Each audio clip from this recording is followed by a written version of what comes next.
Hello दोस्तों, नमस्कार। मैं भी एक आप सभी का एक बार फिर से बहुत बहुत स्वागत करता हूं आपके अपने इस यूट्यूब परिवार में। तो साथियों, आज की सेशन में डिस्कस करेंगे आरआरबी ग्रुप डी एग्जाम 2025 के लिए रेलवे सीरीज का पार्ट नंबर चौथा। तो साथियों, जैसा कि इसमें लगातार आरआरबी ग्रुप डी एग्जाम 2025 को टारगेट करते हुए एक रेलवे सीरीज स्टार्ट किए हैं, तो इस सीरीज में वही क्वेश्चन हो रहे हैं जो रेलवे के एग्जाम में पूछे जा रहे हैं। तो आज की इस पार्ट में टोटल 55 क्वेश्चन डिस्कस करेंगे और आप सभी का टारगेट 55 क्वेश्चन में से 42 सही करने का होगा। तो आप देख रहे होंगे इस सीरीज में डेली के डेली आपको टारगेट भी मिल रहा है। तो टारगेट देने का मकसद एक ही है कि आपकी तैयारी कैसी चल रही है। तो आपको आइडिया लग जाएगा कि जब आप अपना स्कोर देखेंगे टोटल क्वेश्चन में से आपका कितना स्कोर रहा, तो आपको मालूम होगा। तो इससे आपका आइडिया लग जाएगा कि हमारी तैयारी कैसी है, हमें तैयारी करने की और भी ज़रूरत है। ओके दोस्तों, इससे आपकी जो तैयारी करने की क्षमता होगी ना, वो और भी बढ़ जाएगी दूसरों की अपेक्षा। तो आज का जो सीरीज चौथा होने वाला वो मोस्ट इंपॉर्टेंट सेशन होने वाले हैं, क्योंकि सारे क्वेश्चन बिल्कुल प्रीवियस ईयर के होने वाले हैं, प्लस जैसा रेलवे ग्रुप डी के एग्जाम 2018 और 2022 के पेपर में पूछे गए थे। ओके दोस्त, तो ये रेलवे सीरीज का पार्ट नंबर चौथा हल कीजिएगा और लास्ट में अपना स्कोर देखिएगा कि आज के इस सेशन से आप सभी कितना स्कोर रहा। ओके दोस्त, तो चलिए बिना टाइम वेस्ट करते हुए इस सेशन को स्टार्ट करते हैं। तो डेली क्लास सुबह 8 बजे, एक 11:30 AM पे, एक शाम को 7 PM पे, ये डेली क्लास की टाइमिंग रहती है। ओके दोस्त, तो चलिए आज का पहला प्रश्न हल करते हैं। तो देखिए, मेघदूत की रचना प्राचीन भारत के किस कवि ने की थी? मेघदूत की रचना प्राचीन भारत के किस कवि ने की थी? तो कालिदास ने की थी। डी ऑप्शन बिल्कुल राइट आंसर हो जाएंगे। चलिए नेक्स्ट अगला सवाल को हल करते हैं। क्वेश्चन नंबर सेकेंड, निम्नलिखित में से कौन सा तत्व द्विपरमाणुक अणु है? तो इनमें से कौन सा तत्व द्विपरमाणुक अणु है? तो हाइड्रोजन है। तो यहां से डी ऑप्शन बिल्कुल राइट आंसर हो रहे हैं। तो चलिए दोस्त अगला सवाल को हल करते हैं। Question number third, Tipu Sultan के शासनकाल में निम्नलिखित में से कौन सी राजधानी थी? टीपू सुल्तान के शासनकाल में कौन सी राजधानी थी, बताइए। तो श्रीरंगपट्टनम थी। तो यहां से सी ऑप्शन बिल्कुल राइट आंसर हो जाएंगे। चलिए दोस्त अगला सवाल को हल करते हैं। क्वेश्चन नंबर 4 देखिए, हिमालय की निम्नलिखित चोटियों में से जो नेपाल में नहीं है वह कौन है? हिमालय की चोटियों में से जो नेपाल में नहीं है वो कौन सी नहीं है, बताइए दोस्त इनमें से। देखिए, जो नेपाल में स्थित है वो मकालू है, अन्नपूर्णा है, धौलागिरी है, लेकिन कॉमेट नहीं है। तो इसलिए डी ऑप्शन बिल्कुल करेक्ट आंसर हो जाएंगे। चलिए दोस्त अगला सवाल को देखते हैं। क्वेश्चन नंबर 5 को, निम्नलिखित में से कौन सी नलिका है जो हृदय से निकलती है और शरीर में विभिन्न अंगों में रक्त संचारित करती है? तो साथ ही इनमें से कौन सी नलिका है जो हृदय से तो निकलती है और शरीर में विभिन्न अंगों में रक्त संचारित करती है, वो कौन है? तो धमनी है। तो सी ऑप्शन बिल्कुल राइट आंसर हो जाएंगे। चलिए नेक्स्ट अगला नंबर देखते हैं। क्वेश्चन नंबर 6 देखिए, ब्रिटिश संसद के निम्नलिखित में से किस अधिनियम में कहा गया है कि ब्रिटिश मंत्रिमंडल के एक सदस्य को भारत के लिए राज्य सचिव नियुक्त किया गया था? बताइए दोस्त, ब्रिटिश संसद के किस अधिनियम में कहा गया है कि ब्रिटिश मंत्रिमंडल के एक सदस्य को भारत के लिए राज्य सचिव नियुक्त किया गया था? तो ये भारत सरकार अधिनियम 1858 में कहा गया है। बी ऑप्शन बिल्कुल राइट आंसर हो जाएंगे। तो साथ ही लास्ट में आप अपना स्कोर अपने से देखेंगे कि टोटल 55 क्वेश्चन में से कितना स्कोर आज की सेशन से हम लोग का रहा। तो आपको साथ ही ये आइडिया जरूर लगेगा कि आपकी तैयारी कैसी हो रही है। जीके, साइंस, मैथ, रीजनिंग कोई भी सब्जेक्ट उठाइए आप और एनालिसिस कीजिए कि आप सभी की तैयारी समय कैसी चल रही है, क्योंकि आप देखेंगे आरआरबी ग्रुप डी का जो एग्ज़ाम डेट है वो 12 जून क्लियर हो जाएगा। आप इससे पहले जितने भी आरपीएफ एसआई का एग्जाम हुआ या आरपीएफ इस समय एग्जाम चल रहे हैं और एएलपी सीबीटी 1 एग्जाम हुआ, जो पहले भी इसी तरह एक वायरल न्यूज़ चल रही, तो बिल्कुल वो ऑफिशियली नोटिस भी आ चुकी थी दोस्त एग्जाम डेट को ही लेकर। जो पहले डेट था ना वही बिल्कुल सेम ऑफिशियली आ चुकी थी। तो ये भी इस समय जो ग्रुप डी एग्जाम 12 जून से 5 अगस्त तक चल रही है ना, वो देखेंगे ऑफिशियली एक दिन आ जाएगी आपके सामने। तो इसलिए आप डेली लगातार तैयारी करते रहिए और एनालिसिस भी करते रहिए कि तैयारी कैसी हम लोग की चल रही है। एनालिसिस करेंगे तो और भी उतनी तैयारी होगी दूसरों की अपेक्षा। देखिए क्वेश्चन नंबर 7, वायुमंडलीय दाब मापने के लिए प्रयुक्त उपकरण का नाम लिखिए। वायुमंडलीय दाब मापने के लिए किस उपकरण का उपयोग किया जाता है? तो बैरोमीटर का। बी ऑप्शन बिल्कुल राइट आंसर हो जाएंगे। चलिए नेक्स्ट अगला सवाल को हल करते हैं। क्वेश्चन नंबर 8, बलबन की उपाधि किसने धारण की थी? बलबन की उपाधि किसने धारण की थी? तो उलुग खान ने की थी। ऑप्शन सी बिल्कुल राइट आंसर हो जाएंगे। चलिए नेक्स्ट अगला सवाल को हल करते हैं। क्वेश्चन नंबर 9, भारतीय संविधान का अनुच्छेद 26 निम्नलिखित में से किससे संबंधित है? भारतीय संविधान का अनुच्छेद 26 ये किससे संबंधित है? तो ये धार्मिक मामलों के प्रबंधन की स्वतंत्रता से संबंधित है, अनुच्छेद 26। तो यहाँ से डी ऑप्शन बिल्कुल राइट आंसर हो जाएंगे। चलिए दोस्त अगला सवाल हल करते हैं। क्वेश्चन नंबर 10 देखिए, निम्नलिखित में से कौन सी एक अदिश राशि है? बताइए। जिन भौतिक राशियों में केवल एक परिमाण होते हैं तो उसे हम क्या बोलते हैं? अदिश राशि बोलते हैं। तो वो इनमें से कौन सा है भाई? चाल है। चाल एक अदिश राशि है। ऑप्शन है बिल्कुल राइट आंसर हो जाएंगे। चलिए नेक्स्ट अगला नंबर देखते हैं। क्वेश्चन नंबर 11, केवल पादप कोशिका में उपस्थित कोशिकांगों के नाम बताइए जिनमें स्टार्च, तेल और प्रोटीन कणिकाएं संचित होती है। तो केवल पादप कोशिका में उपस्थित कोशिकांगों के नाम बताना है जिनमें स्टार्च, तेल और प्रोटीन कणिकाएं संचित होती हैं। तो भाई अवरडी लवक है। तो यहाँ से बी ऑप्शन क्या हो रहे हैं? बिल्कुल राइट आंसर हो जाएंगे। चलिए नेक्स्ट अगला नंबर हल करते हैं दोस्त। क्वेश्चन नंबर 12 देखिए, निम्नलिखित में से किस उपकरण द्वारा विद्युत ऊर्जा को यांत्रिक ऊर्जा में रूपांतरित किया जाता है? तो भाई किस उपकरण द्वारा विद्युत ऊर्जा को यांत्रिक ऊर्जा में रूपांतरित किया जाता है? तो ये विद्युत मोटर में किया जाता है। तो डी ऑप्शन दोस्त क्या हो जाएगा आपका? बिल्कुल राइट आंसर हो जाएंगे। चलिए नेक्स्ट अगला नंबर देखते हैं। क्वेश्चन नंबर 13, एक इमल्सन में होते हैं। तो भाई एक इमल्सन में क्या क्या होते हैं बताइए? तो एक इमल्सन में केवल 2 तरल पदार्थ होते हैं। तो यहाँ से ऑप्शन सी क्या हो जाएगा? बिल्कुल राइट आंसर हो जाएंगे। तो साथ ही उम्मीद करूंगा आपको हर एक प्रश्न बहुत अच्छी तरीके से समझ में आ रहे होंगे और आप हर एक प्रश्न याद करते चल रहे होंगे साथ में। देखिए क्वेश्चन नंबर 14, 1956 के औद्योगिक नीति संकल्प ने ये किसका आधार बनाया? 1956 के औद्योगिक नीति संकल्प में ये किस पंचवर्षीय योजना का आधार बनाया था? तो स्वतंत्रता के बाद जो पहली पंचवर्षीय योजना स्टार्ट हुई थी वो 1951 से लेकर 56 के बीच स्टार्ट हुई थी, जो कि पहली पंचवर्षीय योजना थी। उसके बाद दूसरी पंचवर्षीय योजना 1956 से लेकर 61 के बीच चली थी। तो यही क्या हो जाएगी भाई? 1956 वाली तो दूसरी पंचवर्षीय योजना हो जाएगी, यानी बी ऑप्शन देखिए बिल्कुल राइट आंसर हो जाएंगे। चलिए दोस्त अगला सवाल को हल करते हैं। क्वेश्चन नंबर 15, सामान्यतः राष्ट्रमंडल खेल कितने वर्षों के अंतराल में आयोजित किए जाते हैं? सामान्यतः राष्ट्रमंडल खेल कितने वर्षों के अंतराल में आयोजित किए जाते हैं? तो साथ ही 4 वर्ष के अंतराल पे। तो बी ऑप्शन यहां से बिल्कुल राइट आंसर हो जाएंगे। नेक्स्ट अगला नंबर बताइए। क्वेश्चन नंबर 16, पृथ्वी के वायुमंडल की अनुपस्थिति में आकाश कैसा दिखाई देगा? तो साथ ही पृथ्वी के वायुमंडल की अनुपस्थिति में आकाश कैसा दिखाई देगा? तो भाई ब्लैक कलर का दिखाई देगा। डी ऑप्शन काला बिल्कुल राइट आंसर हो जाएंगे। चलिए नेक्स्ट अगला नंबर हल करते हैं। क्वेश्चन नंबर 17, चंपारण सत्याग्रह भारत के निम्नलिखित में से किस राज्य में हुआ था? तो साथ ही चंपारण सत्याग्रह भारत के किस राज्य में हुआ था? तो ये बिहार राज्य में हुआ था। ऑप्शन सी बिल्कुल करेक्ट आंसर हो जाएंगे। ओके दोस्त चलिए नेक्स्ट अगला नंबर बताइए। क्वेश्चन नंबर 18, निम्नलिखित में से कौन सा मुख्य ऊतक है जो पौधे में पानी को उसकी जड़ों से पत्तियों तक पहुंचाता है? तो साथ ही कौन सा मुख्य ऊतक है जो पौधों में पानी को उसकी जड़ों से पत्तियों तक पहुंचाता है? तो साथ ही जाइलम है। जाइलम यानी जल जो फल पहुंचाता है यानी जो भोजन पहुंचाता है वो फ्लोएम होता है। जल का काम जाइलम करता है। तो डी ऑप्शन इस सवाल का बिल्कुल राइट आंसर हो जाएंगे। चलिए नेक्स्ट अगला नंबर देखिए। क्वेश्चन नंबर 19, ताप विद्युत संयंत्र में आमतौर पर उपयोग किए जाने वाला ईंधन कौन सा है? ताप विद्युत संयंत्र में आमतौर पर उपयोग किए जाने वाला ईंधन कौन सा है? तो वो कोयला है मेरे दोस्त। ऑप्शन यहाँ से आपका बिल्कुल राइट आंसर हो जाएंगे। चलिए दोस्त अगला सवाल देखिए। क्वेश्चन नंबर 20 और इस सवाल का राइट आंसर बताइए। पतली नली में तरल पदार्थ के गिरने से होने वाली परिघटना को क्या कहा जाता है? पतली नली में तरल पदार्थ को गिरने से होने वाली परिघटना को क्या बोला जाता है? तो याद रखिए केशिका प्रभाव कहा जाता है। ऑप्शन सी क्या हो जाएगा? बिल्कुल राइट आंसर हो जाएंगे।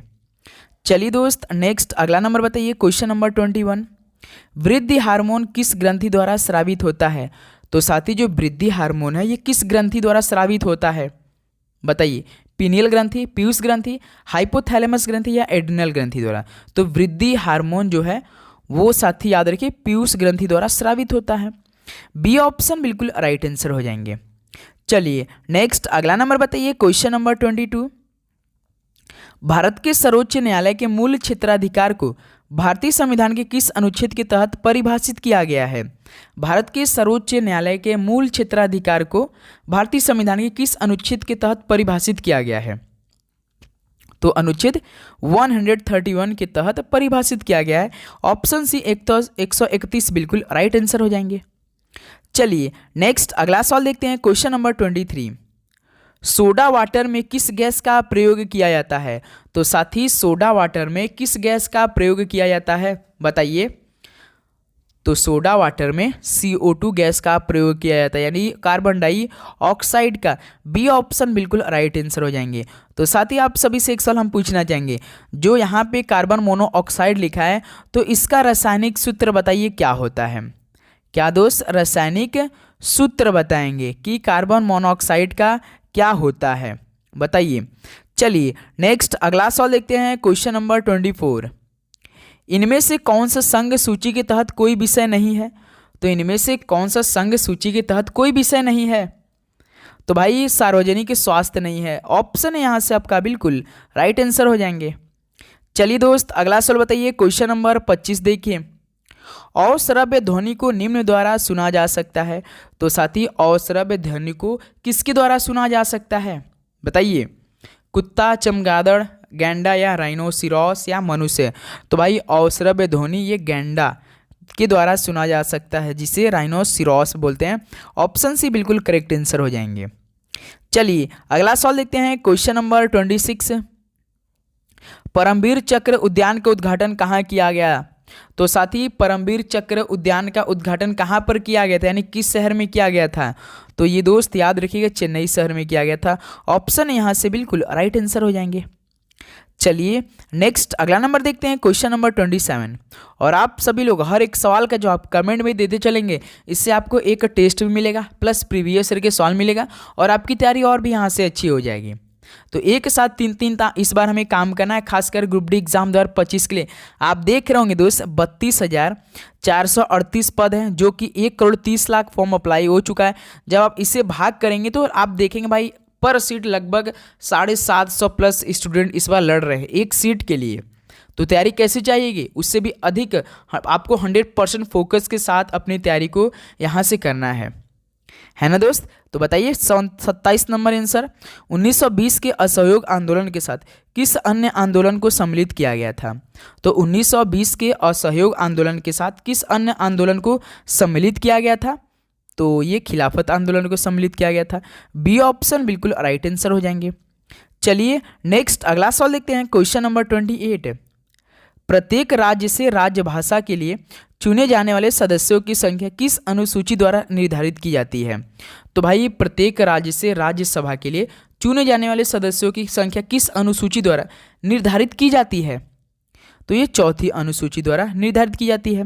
बी ऑप्शन बिल्कुल राइट आंसर हो जाएंगे। चलिए नेक्स्ट अगला नंबर देखते हैं। क्वेश्चन नंबर 29, आधुनिक आवर्त सारणी में तत्वों को लंबवत स्तंभों में व्यवस्थित किया जाता है। यानी दोस्त जो आधुनिक आवर्त सारणी है, इन तत्वों को लगभग साथ ही 18 लंबवत स्तंभों में व्यवस्थित किया जाता है। तो सी ऑप्शन बिल्कुल राइट आंसर हो जाएंगे। तो आपसे सवाल पूछेगा कि आधुनिक आवर्त सारणी को किसने दिया था, यानी किसने, इसके जनक कौन है? तो हेनरी मोसले हैं। याद रखिए हेनरी मोसले ने साथ ही इनके जनक है आधुनिक आवर्त सारणी के। चलिए नेक्स्ट अगला नंबर देखते हैं। क्वेश्चन नंबर 30, गोल गुंबज स्मारक कहाँ पर स्थित है? तो गोल गुंबज स्मारक कहाँ पर स्थित है, किस शहर में स्थित है? तो मेरे दोस्त ये बीजापुर में स्थित है गोल गुंबज स्मारक। तो सी ऑप्शन बिल्कुल राइट आंसर हो जाएंगे। चलिए नेक्स्ट अगला नंबर देखते हैं। क्वेश्चन नंबर 31, आवर्धन की इकाई क्या है? बताइए आवर्धन की इकाई क्या होती है? तो सर जी इसकी कोई इकाई ही नहीं होती है आवर्धन की। तो डी ऑप्शन मेरे दोस्त क्या हो जाएगा, बिल्कुल राइट आंसर हो जाएंगे। चलिए नेक्स्ट अगला नंबर देखते हैं। क्वेश्चन नंबर 32, प्रोटीन की कमी से होने वाली बीमारी को किसके नाम से जाना जाता है? तो बताइए दोस्त कि प्रोटीन की कमी से होने वाली बीमारी को किस नाम से जाना जाता है, बताइए। तो याद रखिए क्वाशियोरकोर ये बीमारी होती है मेरे दोस्त, प्रोटीन की कमी से होने वाली बीमारी क्वाशियोरकोर है। ऑप्शन है बिल्कुल यहाँ से आपका राइट आंसर हो जाएंगे। चलिए नेक्स्ट अगला नंबर देखते हैं। क्वेश्चन नंबर 33, पीबी सिंधु का संबंध किस खेल से? भाई ये 2018 के पेपर में पूछा गया सवाल है। पीबी सिंधु का संबंध किस खेल से है? अब तो होना चाहिए कि पीबी सिंधु का संबंध किस खेल से था, बताइए। तो भाई बैडमिंटन खेल से है। बी ऑप्शन बिल्कुल राइट आंसर हो जाएंगे। चलिए नेक्स्ट अगला नंबर देखते हैं, क्वेश्चन नंबर 34। निम्नलिखित में से किस जानवर में तुलनात्मक रूप से लंबी आंत होती है? तो भाई किस जानवर में तुलनात्मक रूप से लंबी आंतें होती हैं? तो ये खरगोश में होता है, याद रखिएगा। डी ऑप्शन बिल्कुल करेक्ट आंसर हो जाएंगे। चलिए दोस्त नेक्स्ट अगला नंबर देखते हैं, क्वेश्चन नंबर 35। लासोंग उत्सव भारत के किस राज्य में मनाया जाता है? लासोंग उत्सव भारत के किस राज्य में मनाया जाता है? तो ये सिक्किम राज्य में मनाया जाता है। ऑप्शन सी क्या हो जाएगा दोस्त आपका? बिल्कुल राइट आंसर हो जाएंगे। चलिए नेक्स्ट अगला सवाल देखते हैं, क्वेश्चन नंबर 36। भारत की जनगणना 2011 के अनुसार भारत में अनुसूचित जनजातियों की जनसंख्या का प्रतिशत कितना है? भाई भारत की जनगणना 2011 के अनुसार भारत में अनुसूचित जनजातियों की जनसंख्या का प्रतिशत कितना है? तो टोटल 8.6% है। बी ऑप्शन यहाँ से बिल्कुल राइट आंसर हो रहे हैं। चलिए नेक्स्ट अगला नंबर बताइए, क्वेश्चन नंबर 37। सिरके में उपस्थित अम्ल का रासायनिक नाम क्या कहलाता है? सिरके में उपस्थित अम्ल का जो रासायनिक नाम है वो क्या कहलाता है? नाइट्रिक, एसिटिक, फॉर्मिक या मैलिक? तो मेरे दोस्त एसिटिक अम्ल कहलाता है। तो बी ऑप्शन यहाँ से बिल्कुल राइट आंसर हो जाएंगे। चलिए नेक्स्ट अगला नंबर देखते हैं, क्वेश्चन नंबर 38। बुलंद दरवाजा भारत के निम्नलिखित में से किस राज्य में स्थित है? बुलंद दरवाजा भारत के किस राज्य में स्थित है? तो उत्तर प्रदेश में स्थित है, याद रखिएगा। बी ऑप्शन मेरे दोस्त बिल्कुल राइट आंसर हो जाएंगे। चलिए नेक्स्ट अगला नंबर देखते हैं, क्वेश्चन नंबर 39। निम्नलिखित में से कौन मस्तिष्क के साथ केंद्रीय तंत्रिका तंत्र का निर्माण करता है? तो कौन मस्तिष्क के साथ केंद्रीय तंत्रिका तंत्र का निर्माण करता है? तो भाई मेरु रज्जु करता है। ऑप्शन सी बिल्कुल राइट आंसर हो जाएंगे। चलिए अगला सवाल देखते हैं, क्वेश्चन नंबर 40। जिम कॉर्बेट राष्ट्रीय उद्यान ये 1973 में शुरू किया गया था। यानी दोस्त जो जिम कॉर्बेट राष्ट्रीय उद्यान था इसमें एक प्रोजेक्ट टाइगर था जो कि 1973 में इसे शुरू कर दिया गया था। तो ऑप्शन यहाँ से बिल्कुल राइट आंसर हो जाएंगे। चलिए नेक्स्ट अगला नंबर देखते हैं, क्वेश्चन नंबर 41 देखिए। एमाइलेज एंजाइम में किस में पाया जा सकता है? एमाइलेज एंजाइम में किस में पाया जा सकता है बताइए आप सभी। तो साथ ही लार में पाया जा सकता है। तो यहाँ से डी ऑप्शन क्या हो जाएगा आपका? बिल्कुल राइट आंसर हो जाएंगे। चलिए दोस्त अगला सवाल को देखते हैं, क्वेश्चन नंबर 42। इकोसिस्टम शब्द दिया है। तो भाई इकोसिस्टम शब्द ये किसने दिया है? ये तो आपको बहुत अच्छी तरीके से आना चाहिए, याद होना चाहिए। ओडम ने दिया है, क्लीमेंट्स ने दिया है, टेंसले ने दिया है या न्यूटन ने दिया है? इकोसिस्टम तो किसने दिया है? तो सर जी टेंसले ने दिया है। ध्यान देंगे ऑप्शन यहाँ से सी क्या हो जाएगा आपका? बिल्कुल राइट आंसर हो जाएंगे। चलिए दोस्त अगला सवाल देखते हैं, क्वेश्चन नंबर 43। निम्नलिखित में से क्या सामान्यतः अधातुओं का गुण नहीं है? तो क्या सामान्यतः अधातुओं का गुण नहीं है इनमें से? तो देखिए फीका और नीरस ये तो अधातुओं के गुण हैं। हल्के पदार्थ भी है, भंगुर भी है, लेकिन भाई चालक नहीं है। तो सी ऑप्शन बिल्कुल राइट आंसर हो जाएंगे। चलिए नेक्स्ट अगला नंबर देखते हैं, क्वेश्चन नंबर 44। मुद्रा आपूर्ति की अत्यधिक वृद्धि के साथ कौन सी घटना घटित होती है? मुद्रा आपूर्ति की अत्यधिक वृद्धि के साथ कौन सी घटना घटित होती है? तो साथ ही अति मुद्रास्फीति की घटना घटित होती है। ऑप्शन ए बिल्कुल राइट आंसर हो जाएंगे। ओके दोस्त चलिए अगला सवाल क्वेश्चन नंबर 45 बताइए। तो साथ ही आप सभी से बस एक ही रिक्वेस्ट है, चैनल पे नए हैं तो सब्सक्राइब करके नोटिफिकेशन जरूर ऑन कर लेंगे, क्योंकि साथ ही आपको लगातार जब हम क्लास प्रोवाइड करेंगे तो जब भी क्लास की टाइमिंग पे हम दे क्लास तो आपको नोटिफिकेशन मिल जाए। बाई चांस कभी भी किसी दिन टाइम जो होता है वो चेंज हो जाती है, तो आप नोटिफिकेशन ऑन किए रहेंगे तो आपको बिल्कुल अच्छी तरीके से नोटिफिकेशन आपके सबसे पहले मोबाइल पर जाएगा।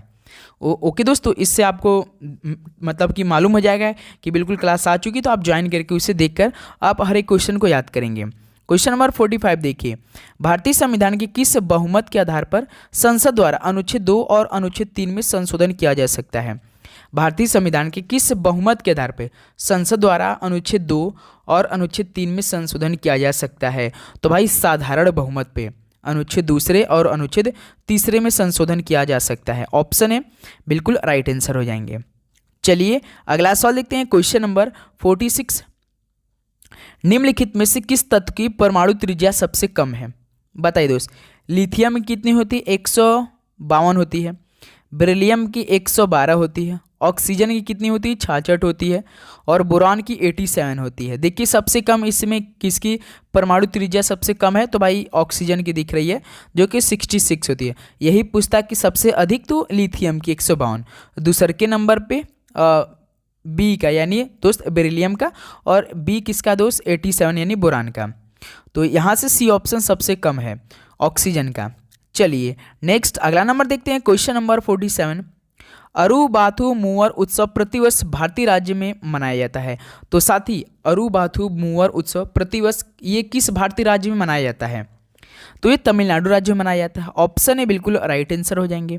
चलिए दोस्त नेक्स्ट अगला नंबर देखते हैं, क्वेश्चन नंबर 48। 1916 में हुए भारतीय राष्ट्रीय कांग्रेस के लखनऊ अधिवेशन की अध्यक्षता किसके द्वारा की गई थी? 1916 में लखनऊ अधिवेशन की अध्यक्षता भारतीय राष्ट्रीय कांग्रेस में किसने किया था? तो सर जी अंबिका चरण मजूमदार ने किया था। बी ऑप्शन बिल्कुल राइट आंसर हो जाएंगे। चलिए नेक्स्ट अगला नंबर बताइए, क्वेश्चन नंबर 49। निम्नलिखित में से कौन भारत को एक धर्मनिरपेक्ष राज्य के रूप में वर्णित करता है? तो साथी भारत को एक धर्मनिरपेक्ष राज्य के रूप में वर्णित करता है, तो वो कौन करता है? तो संविधान की प्रस्तावना करता है। तो यहाँ से डी ऑप्शन क्या हो जाएगा आपका? बिल्कुल राइट आंसर हो जाएंगे। चलिए दोस्त अगला सवाल देखते हैं, क्वेश्चन नंबर 50 देखिए। नाइट का प्रयोग निम्नलिखित में से किस खेल में किया जाता है? नाइट का प्रयोग किस खेल में किया जाता है? तो दोस्त याद रखिएगा शतरंज खेल में किया जाता है नाइट का प्रयोग। डी ऑप्शन बिल्कुल राइट आंसर हो जाएंगे। चलिए नेक्स्ट अगला सवाल बताइए, क्वेश्चन नंबर 51 देखिए। भारत का मुख्य याम्योत्तर निम्नलिखित में से किस राज्य से नहीं गुजरता है? तो साथी भारत का जो मुख्य याम्योत्तर है ये किस राज्य से नहीं गुजरता है? तो उत्तर प्रदेश, मध्य प्रदेश, छत्तीसगढ़ से गुजरता है, लेकिन तमिलनाडु राज्य से नहीं गुजरता है। तो यही क्या हो जाएगा? डी ऑप्शन बिल्कुल राइट आंसर हो जाएंगे। चलिए नेक्स्ट अगला सवाल बताइए, क्वेश्चन नंबर 52। 1857 के विद्रोह के दौरान भारत का गवर्नर जनरल कौन था? 1857 के विद्रोह के दौरान भारत का गवर्नर जनरल कौन था? तो सर जी लॉर्ड कैनिंग थे। डी ऑप्शन बिल्कुल राइट आंसर हो जाएंगे। चलिए नेक्स्ट अगला नंबर बताइए, क्वेश्चन नंबर 53 देखिए। सिंधु जल संधि 1960 के अनुसार पूर्वी नदियों का अर्थ सतलुज, रावी और कौन नदी है? भाई सिंधु जल संधि 1960 के अनुसार पूर्वी नदियों का अर्थ है कि जो कि सतलुज है, रावी है और एक ब्यास है। तो सी ऑप्शन देखिए बिल्कुल राइट आंसर हो जाएंगे। चलिए नेक्स्ट 54 नंबर बताइए। डैश वह प्रक्रिया है जिसमें अम्ल, क्षार, लवण और जल बनाने के लिए अभिक्रिया करते हैं। बताइए दोस्तों वह प्रक्रिया कौन है जिसमें अम्ल, क्षार, लवण और जल बनाने के लिए अभिक्रिया करते हैं? तो मेरे दोस्त उदासीनीकरण प्रक्रिया है। ऑप्शन सी बिल्कुल राइट आंसर हो जाएंगे। चलिए नेक्स्ट लास्ट क्वेश्चन 55 नंबर बताइए। निम्नलिखित में से किस राजवंश को चार मीनार के निर्माण का श्रेय दिया जा सकता है? तो मेरे दोस्त किस राजवंश को चार मीनार के निर्माण का श्रेय दिया जा सकता है? बताइए। तो चलिए ये सवाल आप सभी लोगों के लिए होमवर्क में रहेगा। इस सवाल का राइट आंसर आप हमें कमेंट करके बताएंगे। जब भी आप इस सवाल का राइट आंसर दे तो भाई क्वेश्चन 55 लेके उसके बाद ऑप्शन दे, इससे हमें मालूम पड़ता है और आपको हर एक कमेंट का हमें चेक करना रहता है और कितने सही किया है हमें देखना पड़ता है दोस्त, इससे हमें मालूम पड़ जाएगा। ओके तो आप ऐसा कीजिएगा 55 क्वेश्चन नंबर लिखिएगा, जो भी इस ABCD ऑप्शन उस वो ऑप्शन दीजिएगा, तो हमें इससे मालूम हो जाएगा कि आपने इस क्वेश्चन का सही जवाब दिया है ना दोस्त। तो चलिए इस सेशन को यहीं पे समाप्त करते हैं, तो मिलते हैं साथ ही एक और नए सेशन में एक दमदार क्लास के साथ। तो आप लोग चैनल पे नए तो सब्सक्राइब करके नोटिफिकेशन जरूर ऑन करेंगे। तो कोई भी प्रश्न आपके मन में चल रहा है तो आप जरूर पूछिएगा, बस अपनी तैयारी लगातार करते रहिए दोस्त। डेली का डेली क्लास में जितने क्वेश्चन हो रहे हैं उसको आप बहुत अच्छी तरीके से याद कीजिए। ओके तो चलिए इस सेशन को यहीं पे समाप्त करते हैं, मिलते हैं नेक्स्ट सेशन में। सभी को जय हिंद, वंदे मातरम, पढ़ाई करते रहिए, ऑल द बेस्ट, धन्यवाद।